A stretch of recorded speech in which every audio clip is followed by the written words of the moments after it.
This is a review of the Smartake 12 by 16 inch unbleached parchment paper, and the brand sent this to me so I can do a review on it.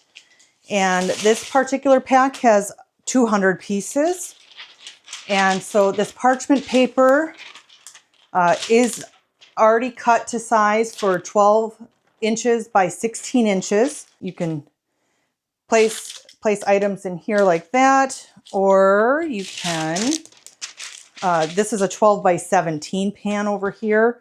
You can just lay it in here. There is just a little bit of an edge over. So I just would use this, make sure to use this for things like cookies.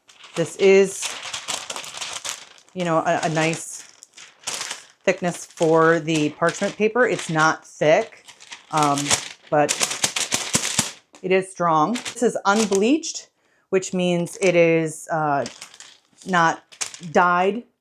So then I appreciate the fact that with my food